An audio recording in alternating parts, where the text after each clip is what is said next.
కొరింథీయులకు రాసిన మొదటి పత్రిక 1వ అధ్యాయము 23వ వచనము అందరము కలిసి చదువుకుందాం. అయితే మేము సిలువ వేయబడిన క్రీస్తును ప్రకటించుచున్నాము. ఎవరిని ప్రకటిస్తున్నారండి? సిలువ వేయబడిన క్రీస్తు. ఒక మతం వారు ఉన్నారు, వారు ఏమని వాదిస్తారంటే యేసు క్రీస్తు ప్రభు సిలువ మీద నుంచి పారిపోయాడు అని వాదిస్తారు. యేసు క్రీస్తు ప్రభు సిలువలో మరణించలేదు, సిలువ దాకా తీసుకుని పోబడ్డాడు, కానీ అక్కడి నుంచి ఆయన వెళ్ళిపోయారు. కాబట్టి సిలువలో మరణించింది ప్రవక్త అయిన ఈసా కాదు అని వాళ్ళు అంటారు. కానీ ఇక్కడ పౌలు గారు రాస్తూ ఏమంటున్నాడంటే కాదు కాదు, మేము ఆ సిలువ మీద వేలాడుతున్న క్రీస్తునే మేము ప్రకటిస్తున్నాం. మా కళ్ళ ముందే ఆయన వధించబడ్డాడు, మా కళ్ళ ముందే ఆయన ఆకాశానికి భూమికి మధ్యన వేలాడబడ్డాడు అని పౌలు గారు రాస్తూ ఆ వధించబడిన క్రీస్తు, సిలువ వేయబడిన క్రీస్తుని మేమేం చేస్తున్నాము? ప్రకటిస్తున్నాం. ఈ రాత్రి ఎందుకు ప్రకటించాలి? యేసు క్రీస్తుని ప్రకటించకపోతే ఏమవుతుంది? సిలువ వేయబడిన యేసు క్రీస్తుని ప్రకటించకపోతే ఏమవుతుంది?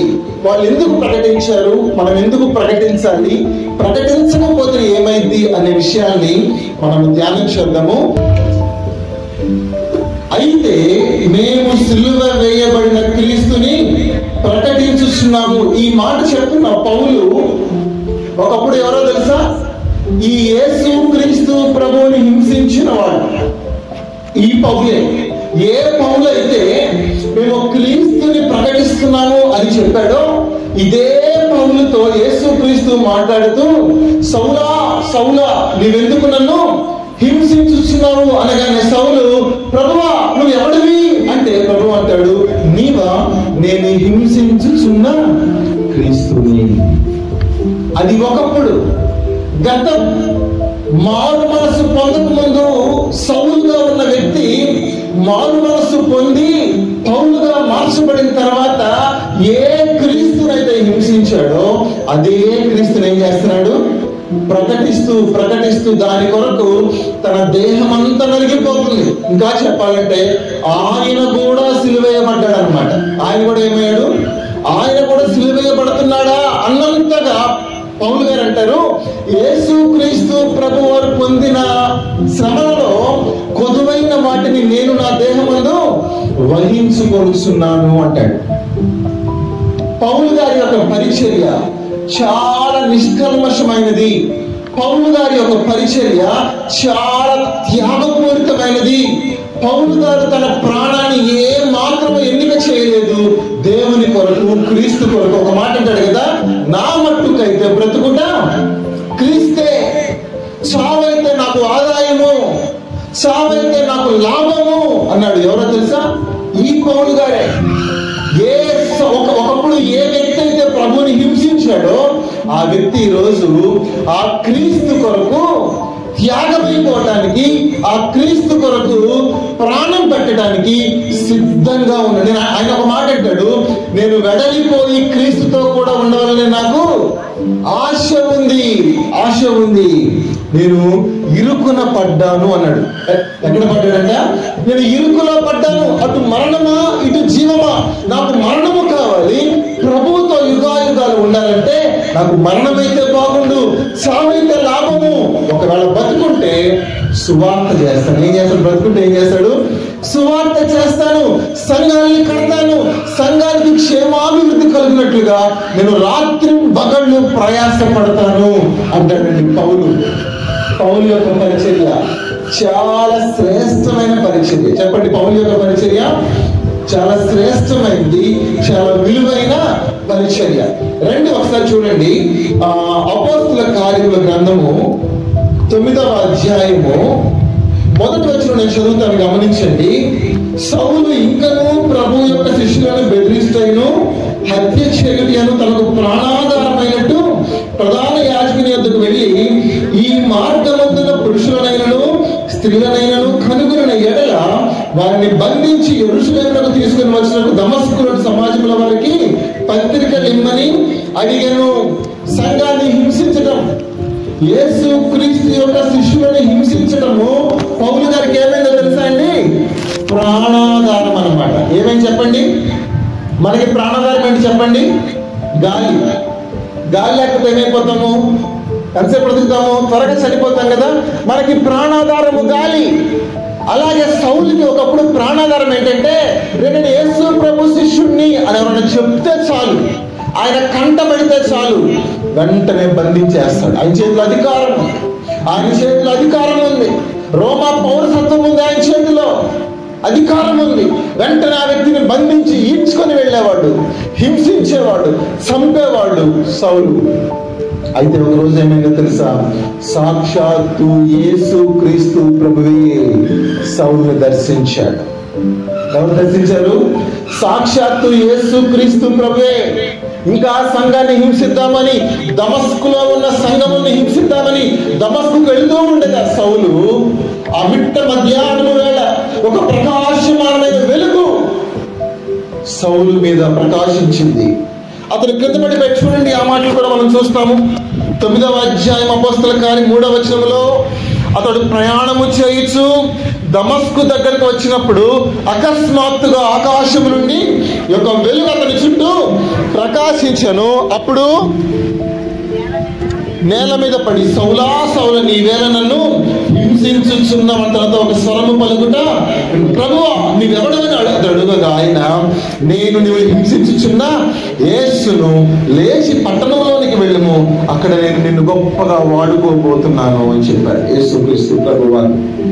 ప్రియమైన దేవుని బిడ్డలారా, మీకు మాట చెప్తున్నా, ఈ గ్రామంలో ఎవరైనా యేసు క్రీస్తు అంటే పుట్టెడు ద్వేషం, యేసు క్రీస్తు అంటే పగ, యేసు క్రీస్తు అంటే చాలా కోపం కలిగిన వ్యక్తులు ఎవరైనా ఉన్నారా? మీరు ప్రార్థన చేయండి. ప్రభు వాళ్ళ జీవితాన్ని అద్భుతంగా మార్చి వాళ్ళని యేసు క్రీస్తు ప్రభు సేవకులుగా మార్చేస్తాడు. అది ఎంతసేపు పని? యేసు క్రీస్తు ప్రభుకి ఎంతసేపు పని? ఒక్క దర్శనం అంత దూరము, ఒక్క దర్శనం అంత దూరము, ఒక్క మాట అంత దూరము, ఒక్క కళ అంత దూరము. దేవుడికి అది పెద్ద దూరం అనుకోవద్దు. ఒక కరుణ కట్టిన హృదయాన్ని మార్చటము, ఒక పాషాణమైన హృదయాన్ని మార్చి క్రైస్తవులను హింసిస్తూ, సంఘాన్ని వేధిస్తూ, దేవుని సేవకుల్ని బాధపరుస్తూ అలా తిరుగుతున్న వాళ్ళు ఎవరన్నా ఉంటే అసలు మతంతో సంబంధం లేకుండా యేసుక్రీస్తు ప్రభువు వాళ్ళ జీవితాలని అలా తేలిగ్గా మార్చేయగలరండి. ఇంతకంటే కఠినలు ఉన్నారండి మీ గ్రామంలో? సౌలు కంటే కఠినమైన వ్యక్తులు ఉన్నారా? అసలు చంపందే నిద్రపోను, వాళ్ళని బంధించందే నిద్రపోను, నేను బ్రతకాలంటే వాళ్ళని చంపాలి అన్నంత ప్రాణాధారమైనట్లుగా ఎవరు ఉన్నారా? సౌలు లాంటి వ్యక్తిని దేవుడు పౌలుగా మారిస్తే, ఇప్పుడు చెప్పండి, నీ భర్తకు అసహ్యమా ప్రభు అంటే? నీ బిడ్డలకు అసహ్యమా ప్రభు అంటే? మీ వీధిలో ఉన్నారా ప్రభు అంటే ఇష్టం లేని వాళ్ళు? మీ ఇంటి ఎదురుగా ఉన్నారా మీ ప్రభు అంటే ఇష్టం లేని వాళ్ళు? నేను చెప్తున్నాను కదా, యేసు క్రీస్తు ప్రభు చాలా తేలిగ్గా వాళ్ళ జీవితాలను మార్చగలడు. నీవు నేను చేయవలసిన ఏంటో తెలుసా? ప్రార్థన. ఒకసారి గట్టిగా చెప్పండి, ప్రార్థన అనండి. అందరూ చెప్పండి, ప్రార్థన. ప్రార్థన. మీ గ్రామంలో చాలా మంది ప్రభువుని ఎరగాలంటే మీరు ప్రార్థన చేయాలి. యవ్వన బిడ్డలు ఎందుకో తెలుసా అండి? ఇది మతం కానే కాదు. ఇదేం కాదు, ఇది మార్గము. యేసుక్రీస్తు ప్రభు ఎక్కడైనా సరే నేనే మతమును అన్నాడా బైబిల్లో? అనలేదు. ఏమన్నాడు? నేనే మార్గమును అన్నాడు. ఏమన్నాడు? నేనే మార్గమును, నేనే సత్యమును, నేనే జీవమును. ఇక్కడ కూర్చున్న మీలో కూడా చాలా మంది ఒకప్పుడు యేసు ప్రభు అంటే ఇష్టం లేని వాళ్ళు ఉండి ఉండొచ్చు. యేసు ప్రభు అంటే ద్వేషించేవాళ్ళు, కోపం ఉండేవాళ్ళు చాలా మంది ఉండవచ్చు. కానీ ఈరోజు మీరు దేవుని సన్నిధికి వచ్చారంటే అది దేవుని కృప మీ పట్ల. ఆమేన్. అది మీ పట్ల దేవుని కృప. నేను చెప్తున్నానండి, ఈ రాత్రి ఇక్కడ నిలబడి ఈ గ్రామంలో అనేక మంది ప్రభువుని ఎరగబోతున్నారు. అనేక మంది యవ్వనస్తులు, అనేక మంది యేసుక్రీస్తును ద్వేషించే వాళ్ళు ప్రభువుని తెలుసుకోబోతున్నారండి. గట్టిగా ఆమె చెప్తాం, ఆమె. అది యేసు ప్రభువుకి సాధ్యం. ఒక్క మాట, ఒక్క దర్శనం. సౌలా సౌలా నువ్వెందుకు నన్ను హింసిస్తున్నావు? అయ్యా నువ్వెవరివి? నేనా? సిలువ వేయబడిన క్రీస్తుని. అవునా ప్రభువా? అయితే ఇక నుంచి ఆ సిలువ నేను ప్రకటిస్తాను. ఆయన కళ్ళల్లో నుంచి పొరలు రాలిపోయినాయి. ఏం రాలిపోయినాయండి? సౌలు యొక్క కళ్ళల్లో నుంచి పొరలు రాలిపోయినాయి. చదవండి ఆ మాట. 9వ అధ్యాయం, అపోస్తలుల కార్యం 9వ అధ్యాయము 17వ వచనం. అననీయా వెళ్ళి ఆ ఇంట ప్రవేశించి అతని మీద చేతులుంచి, సౌలా, సహోదరుడా, నీవు వచ్చిన మార్గంలో నీకు కనబడిన ప్రభువైన యేసు నీవు దృష్టి పొంది పరిశుద్ధాత్మతో నింపబడినట్లు నన్ను పంపి ఉన్నాడని చెప్పాను. 18వ వచనంలో, అప్పుడే అతని కన్నుల నుండి పొరల వంటివి రాలగా. ఆయన కళ్ళలో ఏమన్నాయి చెప్పండి? పొరలు. పొరలు. చాలా మంది కళ్ళల్లో పొరలు ఉన్నాయి. సత్యాన్ని చూడలేని పొరలు ఉన్నాయి చాలా మంది జీవితాల్లో. ఇది మతం అనుకునే పొరలు వాళ్ళ జీవితాల్లో ఉన్నాయి. అయితే యేసు క్రీస్తు ప్రభు ఏం చేయబోతున్నాడు తెలుసా? ఆ పొరలు తీసేయబోతున్నాడు. ఎలాగైతే ఒకప్పుడు సౌలు కళ్ళలో నుంచి ఆ పొరలు తొలగించి గొప్ప అపోస్తలుడిగా చేసి అభిషేకించి వాడుకున్నాడో, అలాగే ఈ ప్రాంతంలో నుంచి, ఈ గ్రామంలో నుంచి, ఇక్కడ కూర్చున్న మీలో నుంచి దేవుడు గొప్ప సేవకుల్ని లేవనెత్తునుగాక. ఆమేన్. దేవుడు బలమైన సాధనాలని లేవనెత్తునుగాక. అననీయాతో ప్రభువు చెప్పాడు, అతను ఎంత బలంగా వాడుకోబోతున్నానో, అన్యజనులకు వెలుగుగా అతన్ని ఎంత బలంగా వాడుకోబోతున్నానో. అననీయా, అతను నేను చూపిస్తాను, నువ్వు వెళ్ళి ప్రార్థన చేయగానే ప్రవక్త అయిన అననీయా వెళ్ళి సౌలు తల మీద చేయి పెట్టి ప్రార్థన చేయగానే ఆ సౌలు కళ్ళలో చేయి రాలిపడిపోయాయండి. పొరలు రాలిపోయినాయి. ప్రభువు నిలిగాడండి. పౌలుగా మార్చబడ్డాడు. దేవుని బిడ్డలారా, యేసు క్రీస్తుకు అసాధ్యమైంది ఏది కూడా లేదు. ఆయన నిన్న, నేడు, రేపు, యుగాయుగాలు ఎలా ఉన్నాడు? ఒక్కటే రీతిగా ఉన్నాడు. ఆయనలో మార్పు లేదు. మన పితరులను 40 సంవత్సరాలు నడిపించిన ఆ ప్రభువే ఈ రోజు నిన్ను కూడా నడిపించడానికి నీ పక్షంగా నిలవబడి ఉన్నాడు. అందుకనే కదా అబ్రహాముతో అంటాడు ఆదికాండం 18వ అధ్యాయంలో, యెహోవాకు అసాధ్యమైనది ఏదైనా కలదా? Is there anything too hard for the Lord? దేవునికి అసాధ్యమైనది ఏదైనా ఉందా? లేదు.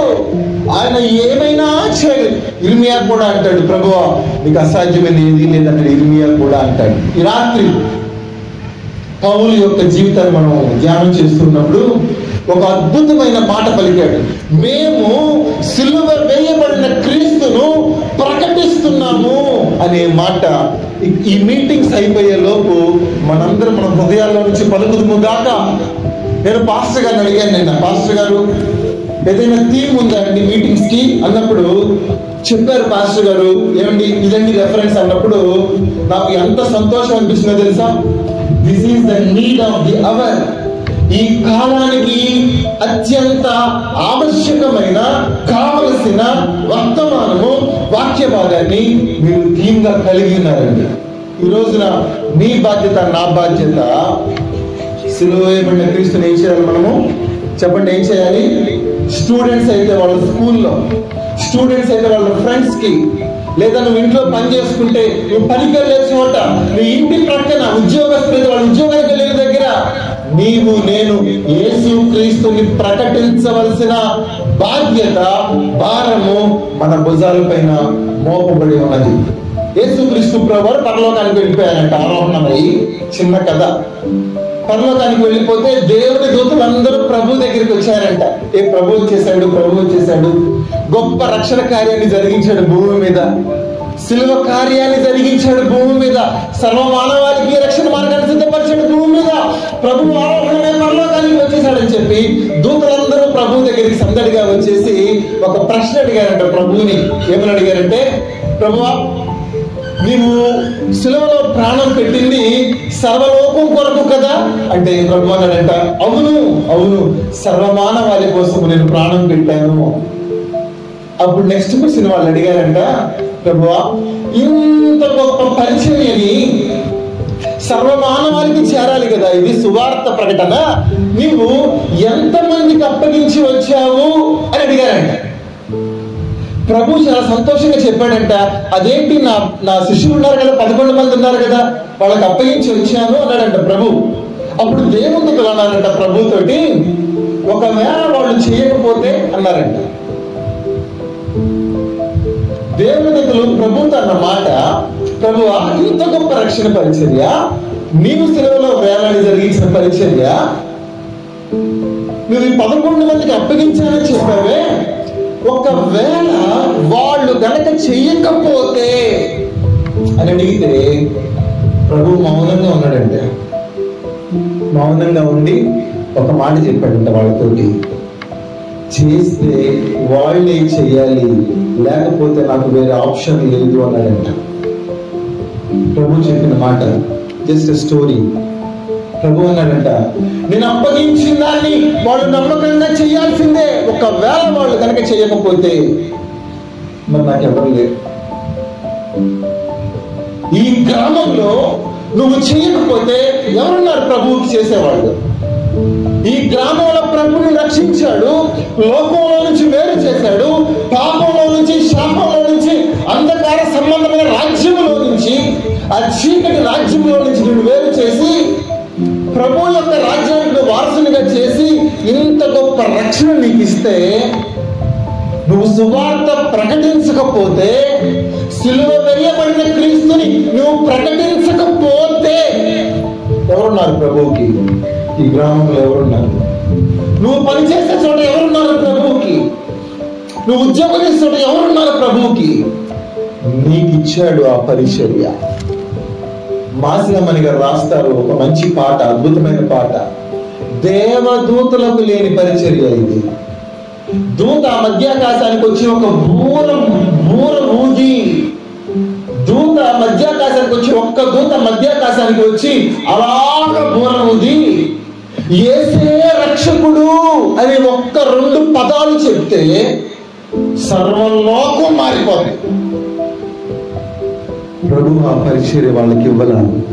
నిన్ను నమ్మాడు, నన్ను నమ్మాడు, నీకు ఇచ్చాడు, నాకు ఇచ్చాడు ఈ పరిచర్య. అపోస్తలుడైన పౌలు గారు అంటున్నారు, నేను సిలువ వేసిన క్రీస్తుని ఇప్పుడు ఆ క్రీస్తుని నేను ప్రకటిస్తున్నాను. చూడండి, కొరింథీయులకు రాసిన మొదటి పత్రిక, దానికి అనుబంధంగా మరొక శ్రేష్టమైన మాట ఉంటుంది. చూడండి, 9వ అధ్యాయం 16వ వచనం. కొరింథీయులకు రాసిన మొదటి పత్రిక 9వ అధ్యాయం 16వ వచనం. నేను సువార్తను ప్రకటించుచున్నను, నాకు అతిశయ కారణము లేదు. సువార్తను ప్రకటింపవలసిన భారము నా మీద మోపబడి ఉన్నది. అయ్యో, ఓ టు మీ, అయ్యో, నేను సువార్తను ప్రకటింపకపోయిన ఎడల నాకు శ్రమ. ఈ రోజున ఏమైందో తెలుసా అండి? దానికి ఆపోజిట్. నేను సువార్త ప్రకటిస్తే నాకు శ్రమ, నేను సువార్త ప్రకటిస్తే నా ఇంటి మీదకి వస్తారు, నేను సువార్త ప్రకటిస్తే నన్ను చంపుతారు, నన్ను కొడతారు.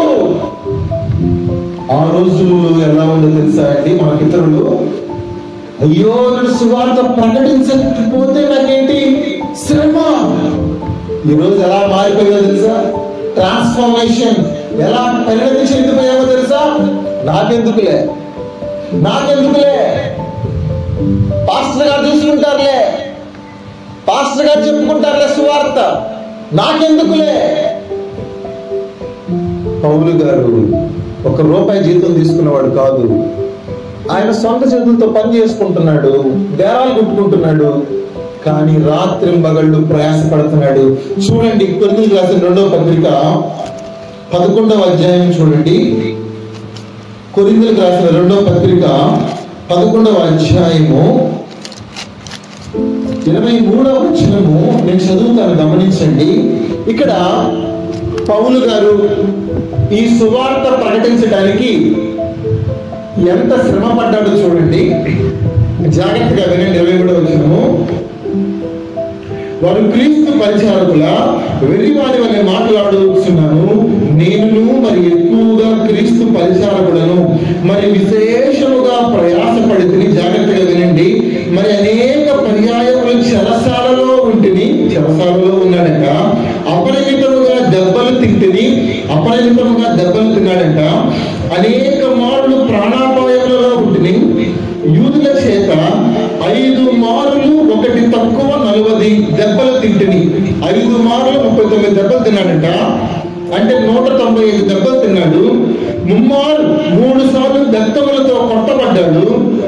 ఒకసారి రాళ్లతో కొట్టబడి తిని, 3 ఓడ పగిలి శ్రమపడి తిని, ఒక రాత్రి పగలు సముద్రంలో గడిపి తిని, అనేక పర్యాయములు ప్రయాణములలోను, నదుల వలనైన ఆపదలలోను, దొంగల వలనైన ఆపదలలోను, నా స్వజనుల వలనైన ఆపదలలోను, అన్ని జనుల వలనైన ఆపదలలోను, పట్టణములో ఆపదలలోను, అరణ్యములో ఆపదలలోను, సముద్రంలో ఆపదలలోను, కపట సహోదరుల వలన ఆపదలలోను ఉంటిని.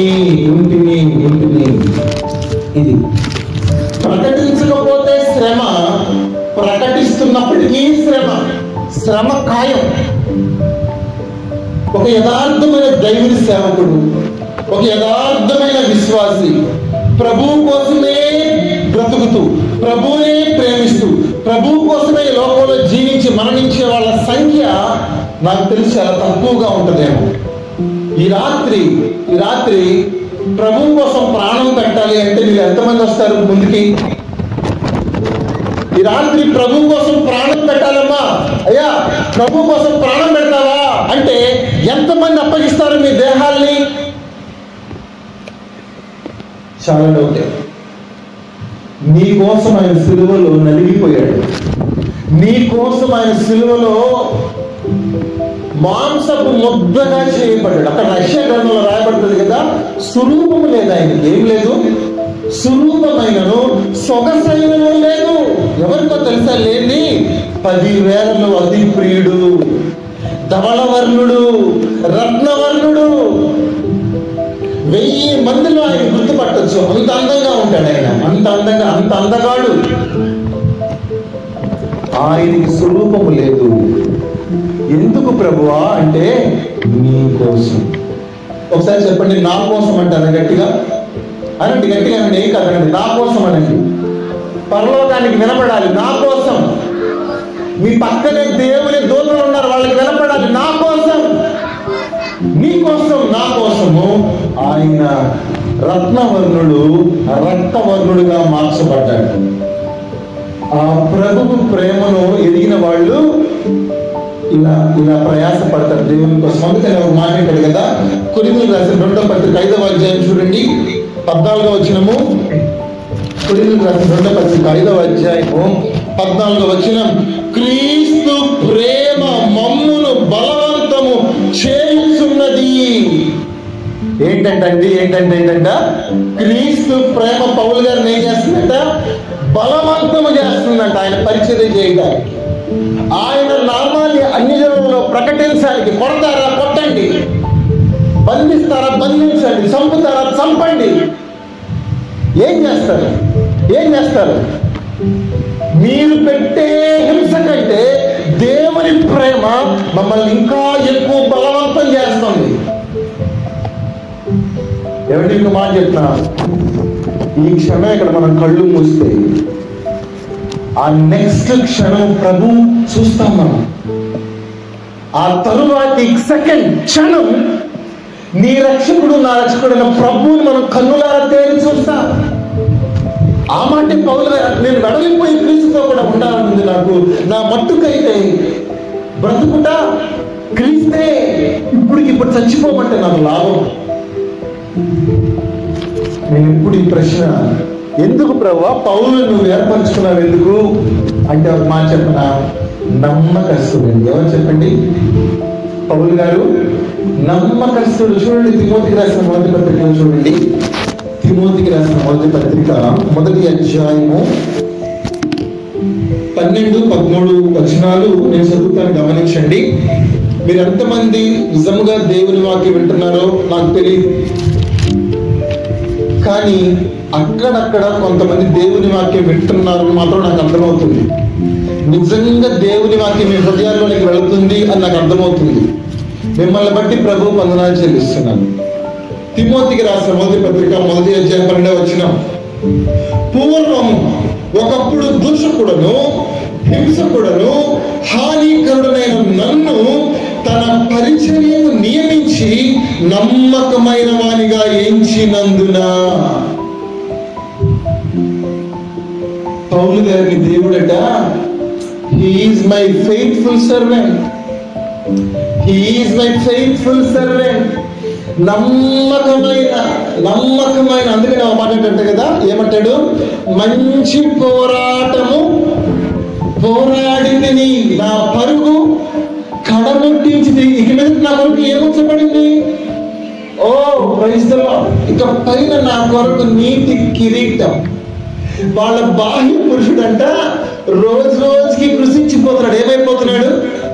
పౌలు గారిని ఈ నెలలో చూసి నెక్స్ట్ మంత్ చూస్తే, ఏం పాస్టర్ గారు అట్ట అయిపోయారు మీరు అనాల్సి వస్తుంది. పౌలు గారిని మేలో చూసి మళ్ళీ జూన్ లో చూసామనుకోండి, మళ్ళా జూలైలో చూసామనుకోండి, ఆయన ఎలా ఉంటాడో తెలుసా? ఆయన బాహ్య పురుషుడు కృషించిపోతా ఉంటాడు అనమాట. ఆయన దేహము క్షీణించిపోతా ఉంటది. ఆయన తింటాడో తినడో నిద్రపోతాడో తెలియదు, కానీ ఆయనకి ఒకటే పని, నేను దేవుని పని చేయాలి, దేవుని కొరకు సువార్త ప్రకటించి కొన్ని ఆత్మలు రక్షించి సంఘాన్ని కట్టాలి. అయ్యా వేళకి తినయ్యా, పర్లేదులే. అయ్యా వేళకి నుంచి నిద్రపోయా, పర్వాలేదులే. ప్రేమ దేవుని బిడ్డారా, ఇక్కడ నిలబడి చెప్తున్నా, నేను అంత గొప్ప సువార్త సేవకుడు నేను కాదు. ఇక్కడ నిలబడి చెప్తున్నా, నేను అంత గొప్పగా రాత్రి మగళ్ళు సువార్త కొరకు ప్రయాసపడేవాడిని ఏం కాదు. కానీ ప్రభు మీతో మాట్లాడుతున్నాడు, నాతో కూడా మాట్లాడింది. చెప్పాను కదా, ఈ వాక్యము 2 అంచులు గల ఖడ్గము. ఒకప్పుడు దూషకుడు, ఒకప్పుడు హింసకుడు, కానీ ఈ రోజున దేవుని కొరకు శ్రేష్టమైన పనివాడుగా చేయబడ్డ. చూడండి ఈ మాట గలతీయులకు రాసిన పత్రిక. ఎప్పుడు పౌలు గారిని దేవుడు ఏర్పరచుకున్నాడు అంటే, చూడండి గలతీయులకు రాసిన పత్రిక 1వ అధ్యాయం 15వ వచనం చూడండి. 1వ అధ్యాయం 15వ వచనం. అయినను తల్లి గర్భము నందు పడినది మొదలుకొని నన్ను ఏం చేశాడు దేవుడు? God has separated me right from my birth. నేను తల్లి గర్భము నందు పడింది మొదలుకొని, అంటే కానిపోయారు దాన్ని కూడా. సిజేరియన్ నార్మల్ డెలివరీ అయ్యాక కాదు, తల్లి గర్భంలో అలా పడ్డాడంతే. ఆ విత్తనం తల్లి గర్భంలోకి అలా వచ్చింది. దేవుడు ఆయన ఏం చేశాడు తెలుసా? ప్రత్యేకపరిచి ఒక ఉన్నతమైన సంకల్పం పౌలు గారి కొరకు కలిగి ఉన్నాడు. అదేంటంటే, అన్యజనులకు యేసుక్రీస్తు ప్రభుని ఏం చేయాలి? ప్రకటించాలి. సిలువ వేయబడిన క్రీస్తును ప్రకటించవలసిన సాధనంగా ఈ వ్యక్తిని దేవుడు కోరుకున్నాడు. ఆమేన్. గట్టిగా చెప్పండి ఆమేన్. ఇర్మియాతో అంటాడు కదా దేవుడు, ఇర్మియా, తల్లి గర్భమునందు నీవు రూపబడి మునిపే నేను నిన్ను ఎదిగి తిని. తల్లి గర్భం నుంచి నువ్వు బయటపడక మునిపే నేను నిన్ను ప్రతిష్ఠించి తిని. జనముల మీద ప్రవక్తగా నిన్ను నియమించి తిని. పెళ్ళగించుటకు, విరుగొట్టుటకు, నశింప చేయుటకు, పడద్రోయుటకు, కట్టుటకు, నాటుటకు నేను నిన్ను జనముల మీదను రాజ్యముల మీదను నియమించి ఉన్నాను. ఇర్మియా. అప్పుడు ఇర్మియా అంటాడు, బాబు నాకు శక్తి చాలదయ్యా, నేను బాలుడనయ్యా అంటే ప్రభు అంటాడు 1:9 అంటాడు, నేను బాలుడని అనవద్దు, నేను నిన్ను పంపవారందరి యొద్దకు నీవు పోవలను, నేను నీకు ఆజ్ఞాపించినంతా నీవు ప్రకటించాలి. ఒక శ్రేష్టమైన మాట అంటాడు, నేను నీ నోట నా మాటలు ఉంచి ఉన్నాను. ఆమేన్. ఏమంటాడు తెలుసా దేవుడు ఇర్మియాతో? ఇర్మియా, నువ్వు తల్లి గర్భంలో నుంచి పుట్టక మునిపే నేను నిన్ను I knew the, I have chosen the, I have separated the. నేను నీ నోట నా మాటలు ఉంచాను. నేను స్కూల్లో ఉన్నప్పుడు చాలా అల్లరించలుగా తిరిగేవాడిని. మా అమ్మ ఒక క్రైస్తవురాలు, మేము క్రైస్తవులము. మా తాతయ్య గారు గుంటూరులో సినడ్ ప్రెసిడెంట్గా ఉండేవాడు లూథరన్ సంఘానికి. ఆయన పేరు దాసరి క్రిస్టియన్. ఆయన పేరు మా తాతయ్య అంటే పాస్టర్ గారి దేవుని సేవకుడు. మా అమ్మ మమ్మల్ని దేవుని బైబిల్లో పెంచాలని చాలా ప్రయత్నం చేసింది చిన్నప్పటి నుంచి. కుటుంబ ప్రార్థన, దేవుని సంఘానికి ప్రతి ఆదివారం క్రమం తప్పకుండా వెళ్ళటము చాలా ప్రయత్నం చేసింది, కానీ నేను మాత్రం వెళ్ళేవాడిని కాదు మందిరానికి. దేవుని మందిరం అంటే నాకు చాలా అసలు విసుగు అన్నమాట. దేవుని గ్రంథం అంటే అసలు ఇష్టం ఉండేది కాదు నాకు.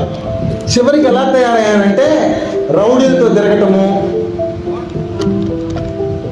గొడవలకు వెళ్ళటము, చివరికి బైబిల్లో పెట్టిన డబ్బులు కూడా దొంగతనం చేయటము. నా జీవితం చాలా భయంకరంగా. ఇప్పుడు స్కూల్లోనే మా అమ్మ బలవంతంగా చేపట్టుకొని మందిరానికి లాక్కెళ్ళేది రోడ్డు మీద. మీరు ఊహించుకోండి ఎలా ఉంటుందో. అలా ఎవరినైనా అట్లా లాక్కెళ్తే అలా ఉంటుంది, ఒకసారి ఊహించుకోండి. అలా లాక్కెళ్ళేది మా అమ్మ. ఒకరోజు వచ్చింది, ప్రభు నాతో మాట్లాడాడు. ఆమేన్. ప్రభు అంటాడు కదా సమరయ స్త్రీతోటి, అమ్మా ఏమంటాడు చెప్పండి, ఏమంటాడు సమరయ స్త్రీతో ప్రభు ఏమంటాడు? నీ పెనిమిటి ఎక్కడ? ఈరోజు మిమ్మల్ని అడుగుతున్నాను నేను, మీ పిల్లలు ఎక్కడ? మీ పెనిమిట్లు ఎక్కడ? మీ భర్త ఎక్కడమ్మా? మీ పిల్లలు ఎక్కడమ్మా? మీ కూతురు ఎక్కడ? మీ కొడుకు ఎక్కడ? నువ్వు ఒక్కదానే వచ్చావా దేవుని మందిరానికి, దేవుని సన్నిధికి? యేసుక్రీస్తు ప్రభు సమరయ స్త్రీతో అడిగిన మాట, నువ్వు మొదట వెళ్ళి నీ పెనిమిటిని తీసుకోండి. నువ్వు ఒక్కదానే రావడం కాదు, నీ కుటుంబంతో నీవు రావాలి. నేను ముగిస్తున్నాను, నాకు ఇచ్చిన సమయం దగ్గర అయిపోవస్తుంది, త్వరగా ముగించేస్తాను. మొదటి విషయం ఏంటంటే, పౌలు గారిని దేవుడు ఎప్పుడు ఎన్నుకున్నాడు చెప్పండి? తల్లి గర్భంలో ఉన్నప్పుడే ఆయన్ని ఎందుకు ఎన్నుకున్నాడు చెప్పండి?